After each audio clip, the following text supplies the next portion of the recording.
Welcome to the Juice and the Orange podcast, the place where every person is just a name until you know their story. And today we are honored to have Dr. Jeanne Rolle with us. How are you, Jeanne? I'm doing well. How are you? I'm doing well. We're grateful to have you and to feature your story. Thank you. I'm happy to be Yes. here. Yeah. So let's dive right in. So for those who don't know you who you are, tell us, who is Jeanne? I am originally from the Bahamas. That's where I was born.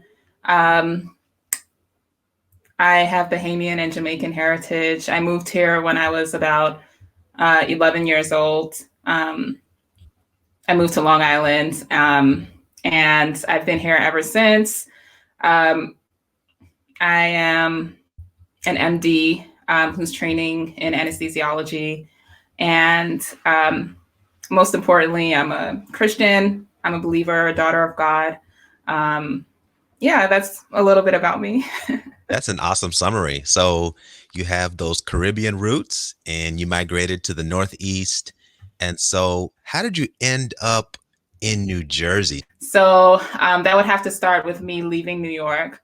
Um, After high school, um, I was living in Long Island for about 2 years after high school, actually going to community college. And then, after 2 years, it was time for me to transfer elsewhere. And I had plans to actually stay on Long Island and go to a 4-year university there to complete my bachelor's degree. Not being fully sure exactly what I wanted to do, but yeah, that was the plan. And on a whim, I think actually in August of 2009,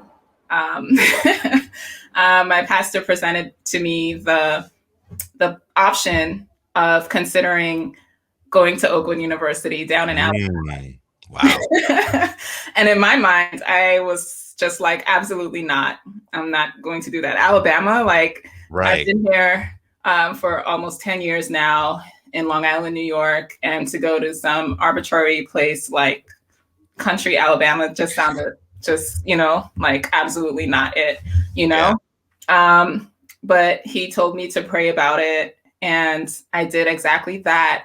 I went to church the following week, and there was a preacher there. It was actually Barry Black. Oh, And wow. he basically, during his sermon, shared about the value of Christian education and how it changed his Mm, life and changed the trajectory of his life and things like that. And I took that as a sign that, maybe I actually should go to Alabama and go to Oakwood. And yeah. literally within 2 weeks, I was enrolled at Oakwood University. Um, Wow. yeah, Wow. I know it's a crazy story. So yeah, I went to Oakwood University. Initially, the plan was for me to study nursing. After a while, I realized that it just wasn't for me, just something, nothing against the profession. I think it's an amazing, amazing profession. But I just felt like it just wasn't my calling. Right. So I changed my major to biology. Didn't exactly know what I was going to do with it at that point in time. Mm, And over time, I decided to apply into medicine. Um, I decided that I would try to apply to medical school. And I took the MCAT, didn't do well the first time. Then I took it again and got accepted into medical school at UConn, University of Connecticut. yeah. And from there, I completed my medical school training. And when it was time for me to apply for residency, um, I decided that I would apply into anesthesiology, got a number of interviews. And when I interviewed at Rutgers University in Newark, New Jersey, Hmm. I felt as though I was very much at home. Um, I interviewed at a lot of programs. Some of them were more prestigious or less prestigious than others. But the thing about Rutgers that stood out to me was the fact that I saw a lot of diversity, um, not only in its patient population, but also in leadership Yeah. among the physicians, amongst the program directors and department chairs and things like that. And that was something that I wanted to experience as Hmm. a young Black physician in training. You know, I didn't have any desire to be a trailblazer, like the first Black this or first Black that. Yeah. I wanted Yeah. to be in a program that I knew would, truly support me in my training, and really be there for me. So I felt as though Rutgers would be the place for that. And I'm really happy with my decision. So That that's is how I ended up awesome. in New Jersey. Wow. So you went from New York down to Northwest Alabama to Oakwood, the greatest school on earth, in my opinion. And from Yeah. there, you went to medical school and you ended up in a residency program for anesthesiology Yeah. at Rutgers University. Wow. Powerful, powerful story. So, how did you end up at the Church of the Oranges? I know you ended up in New Jersey in Essex County, but how did you end up at Codo? Um, so before I left Connecticut, there were a few people that I spoke to with regards to, finding a new church in New Jersey. And a couple of them mentioned Church of the Oranges and that it would be, a really great church, a lot of young people. I was told, that the pastor there is like, very kind and supportive and welcoming and all of that, And so I said, okay, I'll try out Church of the Oranges. So when I moved here, literally June 30th of 2019, um, I started going to Church of the Oranges probably for like 3 weeks. And I really didn't know anyone there like that.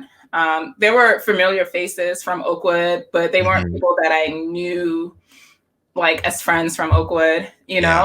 and it was kind of tough for me to like put myself out there. Church of the Oranges is a pretty large church.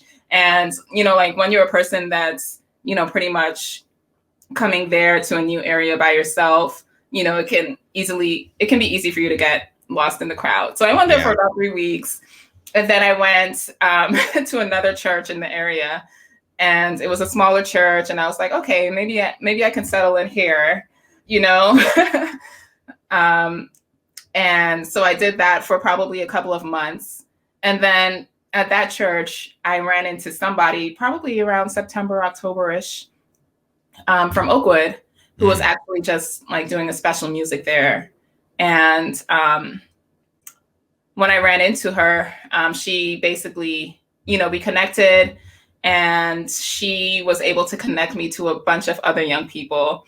And most of those young people were attending Church of the Oranges. And Mm. they kind of like pulled me back in to go to Church of the Oranges. And basically, I've been there ever since. And it's been a great experience so far. I've met a lot of wonderful young people. Um, the pastor is great. You guys are great. So I've been happy since. But I will say that, when I first got there by myself, I was a little bit intimidated at, Yeah. the vastness and how large the church is overall. Yeah, when you go to a big church, it's like you said, it's easy to get lost and it's easy to just be a number. And Yeah. you mentioned that it was not until you built some relationships with people who were already there that you felt included and you felt a part of the family. Yeah. So that's part of the reason why we do this podcast, because every person is just a name until you know their story. And so we're so glad that you are connected to our family and we're so glad to have you at our church. Thank you. I'm glad to be there. Thank you. Yeah, yeah. So, we know that you have a background in medical school and you are pursuing your residency in anesthesiology. What were Mhm. some of the hardest moments or obstacles in your journey, and what did you learn from that experience? When I first applied to medical school, I think that was 2013, Hmm. entering class. Yeah. I took my MCAT. I didn't do very well. And um, but I still submitted my application nonetheless. And I only got one interview for medical school, and I ended up not getting in. And I was really devastated because, that was something that I worked hard for. And in addition to that, I'm sure you know that Oakwood, like churns out like a lot of doctors, aspiring physicians, and things like that. So I saw a lot of people getting their acceptances and things like that, Hmm. but I didn't receive one acceptance letter to medical school that year. Wow. And I was really sad about it. And um, nonetheless, I decided pretty early on um, that I was going to try to reapply or prepare myself to reapply, even Hmm. though I wasn't fully sure if this was for me. Um, so I did spend a lot of time in prayer about it at the time. And I prayed, like, hey, God, I don't really know if this is, like what I'm supposed to be doing. I do feel as though um, I don't want to do anything else Hmm. other than, become a physician, like, professionally. Right. Um, and I basically prayed and asked God, I said, hey, I know this journey is long, it's tough, it's expensive. And I've also read and I'm convicted that, if you're calling us to do something, you'll provide a way. Yeah. And I was also like on this was around a time when I was basically learning about, financial literacy and like getting out of debt. And I was also convicted that, that God doesn't want his people to be like overburdened with like a ton of debt and things like Hmm. that, right? Yeah. So I included in this, prayer or series of prayers, I said, hey, God, if you want me to become a doctor, you Hmm. know, um, make a way for me to not only get into medical school, but also to pay for it, without going into hundreds of thousands of dollars of debt. So I prayed about that. And I decided to, attempt to retake the MCAT and reapply for medical school. There was a program for minority students at University of Connecticut, which allowed you to study and prepare for the MCAT for a summer. So they would, allow you to come up to their school for the summer. They will pay for your boarding, your food, and all of that, and Hmm. also pay for your MCAT prep course. And I Nice. applied and got in to Wow. that MCAT prep course. And it was really nice because these MCAT prep courses usually cost like $2,000, $2,500, Hmm. things like that. And I didn't have that type of money to pay for it. So the first time I applied to medical school, I was basically just like studying on my own, using books that I can find and things like that. Yeah. So I was really happy to get into this course, and I knew that this was like my chance, Hmm. to really like get it right this time and get into medical school. So to make a long story short, I got into the course. I ended up, like really just pushing hard, and I did a lot better on my MCAT, and I reapplied to medical school. One of the places that I replied to was, of course, University of Connecticut. Hmm. I went up there to interview, and literally 3 days later, they called me and told me that I was accepted Wow. into medical school. Mm. And I remember, like, it was Christmas Eve, and then my mom, I was away at this time doing like missionary work, kind of, sort of. So I wasn't home at the time, but my mom called me on December 24th, like Christmas Eve, and there's like a letter in the mail, and basically she calls me to tell me that I received a full scholarship to medical school. Wow. You know? Wow. Yeah. Wow. And yeah, I was just like, okay. I was Wow. speechless. And I'm the type of person where, like, when I hear like really, really good news or really, really bad news, it takes like a while for it to hit me, like maybe Hmm. a few days or a week or a couple of weeks. So I got the news and I was just like, oh, wow, okay. But it didn't like really hit me until probably like a week later, Yeah. because that's like saving me a mortgage, you know? Um, Literally. Yeah. yeah. And so I felt as though that was kind of God's way of saying, like, hey, Jan, you're supposed to be here. And no Mhm. matter what happens, on this journey, to becoming a doctor, I want you to remember this testimony that I wanted you to be here. Mm. And yeah. The word says that God is able to do exceedingly abundantly above all that we could ever ask or think. Here Yeah. you are praying, God, please minimize debt. And he opened the door to have your med school covered 100%. That's the God we 100%. serve. Wow. Yep. Phenomenal, phenomenal, phenomenal. So I feel like you need to like have a course or a YouTube channel on how to hack med school because that's just phenomenal, phenomenal, phenomenal. But you are now studying uh, anesthesiology, Yeah. and that is all about alleviating pain. And now that we're in Black History Month, and next month is Women's History Month, in your opinion, what could be done in our society to alleviate the pain of Blacks and women? Man, that's a good question. That is a great question. It's a tough question to answer because if I can be perfectly honest, I think what needs to happen is a a mindset shift Hmm. um, in our society. Uh, and I'm not exactly sure how that can be done, but I think we need a mindset shift as Black people and as women. Um, in certain spaces, we're treated as though we're not supposed to be here, or Mm-hmm. that, the only reason that you're here is because, someone opened the back door for you to be here, you know?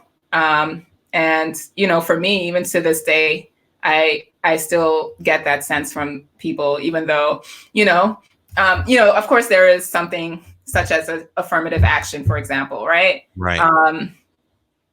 But affirmative action can only get you so far, Mm-hmm. as far as, some might argue that maybe that's what got me into medical school, but it Mm-hmm. doesn't help you do well on the MCAT. It doesn't help you pass all of the standardized tests Yep. that you have to take, during medical school in order to graduate. It doesn't help you get into residency. It doesn't Mm-hmm. help you pass your anesthesia boards, and, the passing cutoff mark, is the same for everybody, Mm-hmm. um, and, at some point, like, I think society has to realize that, people, Black people, women, like, we've had to work our butts off to get here just like everyone else, Oh yeah, twice Um, as hard. Twice as hard. yeah. And so, treat us like we're supposed to be here, Mm-hmm. And I'm not exactly sure how exactly we can go about overall just, changing the mindsets of people. But I think that's ultimately what needs to be done. Mm-hmm. Um, there needs to be a mindset shift that, Yeah. I am very much deserving and qualified to be here as my white male counterpart. Right. you Right. know? Yeah. And I guess the point that I'm trying to make here is, not like pull yourselves up by the bootstraps, because, Right. honestly, like, if it weren't for those opportunities that I received, like, early on, like, with regards to acceptance and things like that into medical school, I wouldn't be here. But what I'm saying is that I just want to encourage anyone who's in a space where they might feel as though they're not being treated like they should be here. Mm-hmm. And sometimes this imposter syndrome like sets in on you. I just want you to remember that you did put in the work and that you Yeah. are deserving of being here. So the Mm-hmm. mindset shift is for ourselves to remember that we are deserving of being here, but also there needs to be a mindset shift in the majority Yeah. for them to know that we are deserving of being here as well. I want to call you a doctor. You are a doctor. You Yeah, are a that's student fine. doctor studying anesthesiology. You somehow managed to launch a business. Can you tell us about that? Yeah, so in mid 2020, I launched a small business um, called the Pretty Doc Scrub Caps. But basically, it's a line of satin lined scrub caps, and basically, it's geared towards predominantly African American women or women of color. But I mean, anyone can wear it. It's for a person of any color, it can be catered towards men as well. But the vast majority of our customer population are women of color. And basically, it's a line of satin-lined scrub caps, which are designed to protect the hair when we're at work, pretty much, for healthcare providers. That is yeah. So basically, this was an idea that I had since medical school. When I realized that I loved the operating room environment, like when I was on my surgery rotation, my anesthesia rotations, my OBGYN rotations, a lot of time, of course, is spent within the operating room. And you have to wear a lot of personal protective equipment. You have to wear the scrubs, you have to wear masks, you have to wear headgear to, cover your hair. And I realized, that there was like a lot of uniformity with regards to wearing scrubs. Like if you're in the operating room, you have to wear hospital scrubs. You don't get to be creative with that. But what I did see was that I saw a lot of people expressing their creativity in little ways, such as wearing scrub caps of, different designs. Like some people would wear like scrub caps that have the logos of their favorite football team or basketball team, and things like that. You would see people wearing like colorful socks or something like that, just to, just like give a little pop of personality into their uniform, where they could. And then I was just thinking to myself, like, man, like that's really, really cool. And I'm a person that really, really loves Ankara fabrics and Ankara prints, Kente prints, a lot of these types of prints like from West Africa, and I thought it would be really cool to incorporate that in scrub caps, and I'm also a person that's really, really big on hair care, so in my mind, I was like, okay, these Ankara print scrub caps are really cool, but like, what if we can, create a scrub cap that's actually designed to protect the hair underneath, because cotton is really drying to, African-American hair. So like, basically, like, for example, if we go to sleep, sometimes we wear like, a scarf or a satin bonnet or use a satin pillowcase, so that your hair doesn't dry out and become brittle and break off and stuff like that. I'm sure you know that, right? I know about that. Yeah. Yeah. Okay. So I figured it would be pretty cool to incorporate that same concept into scrub caps. So that's where the idea came from. And it was something that I wanted to do since medical school, but with regards to applying to residency, doing internship and, just getting started with residency, I felt as though I didn't really have the time and also the resources to get started with it. My focus was actually,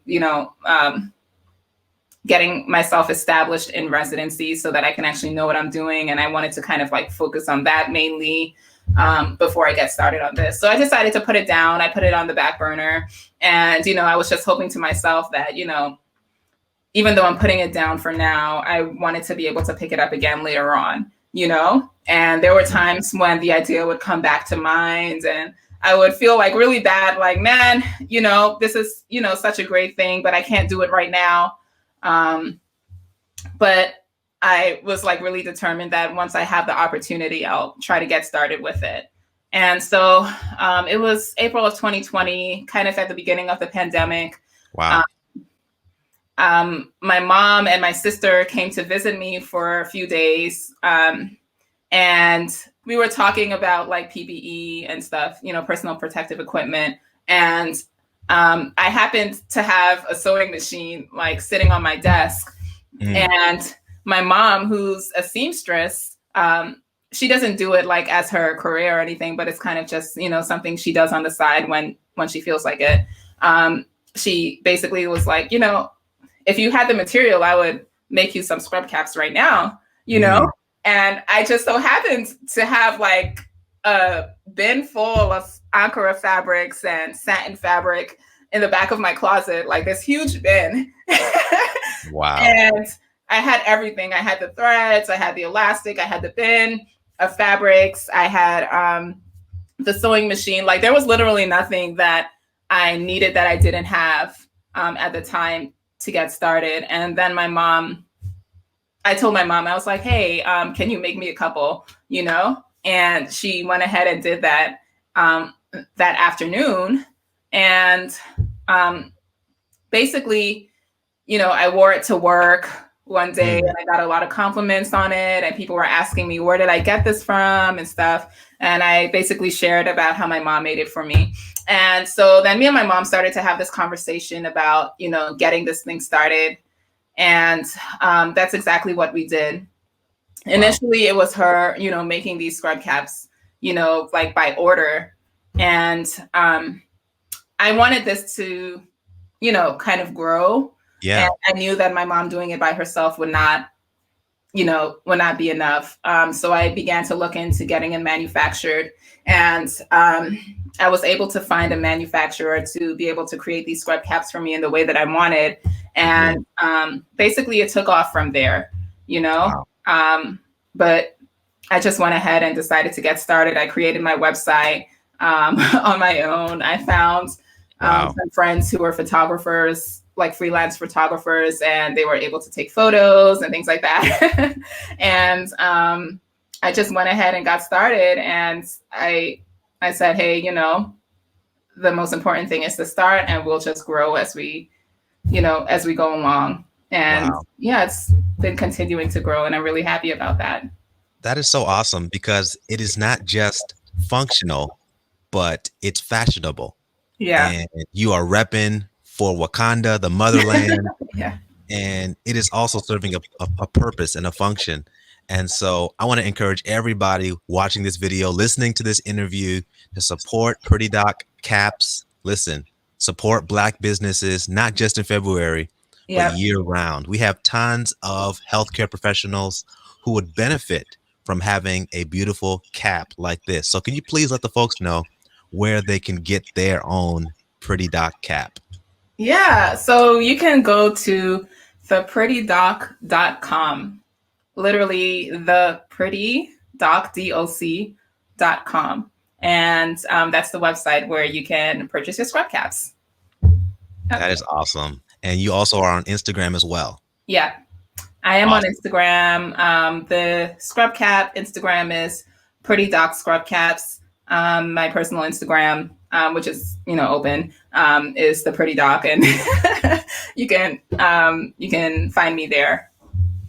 That is awesome. Thank you for sharing that inspiring testimony. And listen, we are just motivated and inspired by you. That listen, even though you are focused on one area, you don't have to limit yourself. You can be both, and you don't have to put a period behind what you do. You can always put a comma and do more. And so thank you for sharing your story. I know someone was inspired by it. Thank you. Yeah, I am definitely a proponent of fulfilling your dreams in multiple facets. I,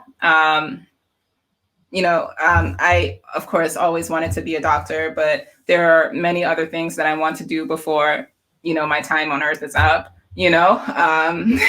So one of them was, of course, to become an entrepreneur.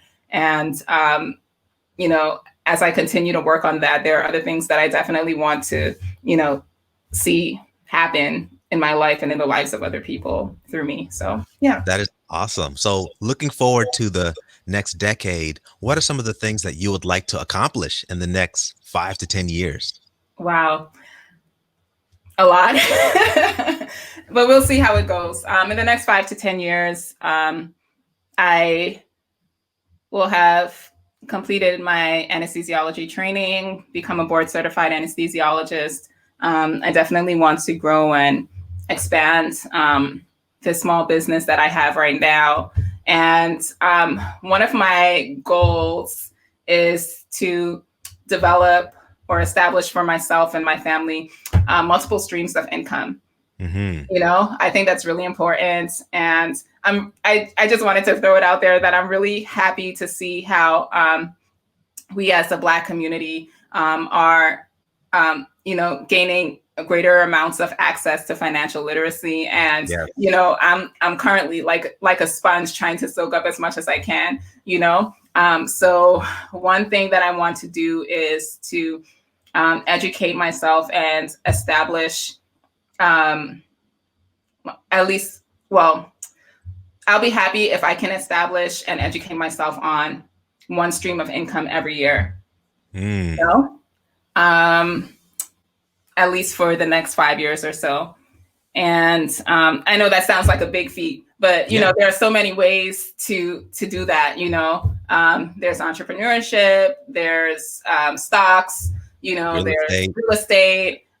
There's so many different like venues, or avenues, I should say, Yeah. to go to establish yourself in multiple streams of income. And so that's something that I want to do. And yeah, and of course, getting married and starting a family, that's definitely something that's important to me. I'm probably going to hopefully establish that within the next 5 to 10 years. Um, yeah, those are the main things. That is awesome. Thank you for sharing some of your aspirations and goals. And we as a church family will continue to cheer you on as you Thank you. move forward in faith. So, Dr. Roll, thank you so much for sharing your story. And we appreciate you and your willingness to share. Thank you. I appreciate that. I'm really happy to share. I feel as though I haven't really shared some of those stories in a really long time. And um, even sharing some of the stories um, that got me here has been an encouragement to me right now. Indeed, indeed. It So helps you to connect the dots to your own story when you yeah. say it out loud and share it with someone else. So Yeah. thank you again. And thank you for listening and watching the Juice in the Orange podcast, the place where every person is just a name until you know their story. We will see you next time.